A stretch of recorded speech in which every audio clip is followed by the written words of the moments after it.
Официально следствие версии крушения пока не называет. Неофициально сообщается об ударившей в самолет молнии отказе электроники. Суперджет – первый созданный в России после распада СССР самолет, который поставляется за рубеж. Как авиакатастрофа скажется на судьбе проекта? Следствие рассматривает различные версии крушения суперджета в Шереметьево, сообщил Следственный комитет, но ни одну из версий не назвал. Уголовное дело возбуждено по статье «Нарушение правил безопасности движения и эксплуатации воздушного транспорта, повлекшее по неосторожности смерть двух и более лиц». Что говорят эксперты о версиях?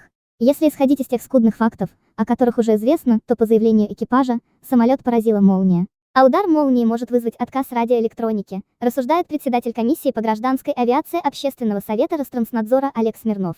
Что именно стало причиной возгорания, пока неизвестно, отмечает он. По словам Смирнова, от удара молнии могли загореться баки, но этого не произошло, а пожар начался уже после посадки. Причиной могла стать как грубая посадка, так и поломки в самолете, полагает эксперт. Пожар возникает, когда есть источник повышенной температуры. Самая простая вещь – короткое замыкание в электрооборудовании в двигателях, говорит исполнительный директор Общества независимых расследователей авиационных происшествий Валерий Постников.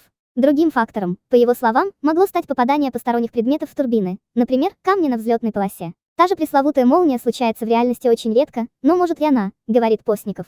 Эксперт Авиа.ру Владимир Карнозов считает версию попадания молнии в двигатель самолета сомнительной. Во-первых, пояснил он, горит не двигатель, а топливо.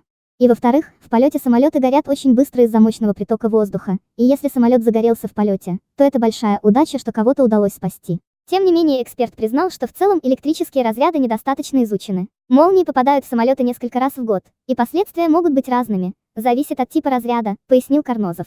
В данной ситуации очень много непонятного, сказал РИА Новости авиаэксперт Вадим Лукашевич. По его словам, версия с молнией как причиной возгорания сомнительна.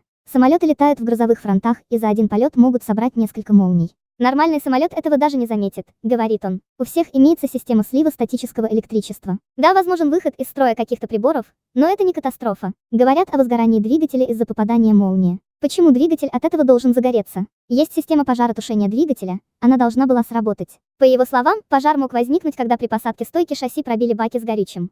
На видео, опубликованном в интернете, видно, что идет течь топлива. Здесь может быть пробой баков. При жесткой посадке стойки пробили баки, возникла течь, и топливо попало в горячую струю выхлопа двигателя. Оно загорелось, сказал Лукашевич. Самолет садился с превышением посадочной массы, с полными баками, отметил источник Forbes в авиационных кругах.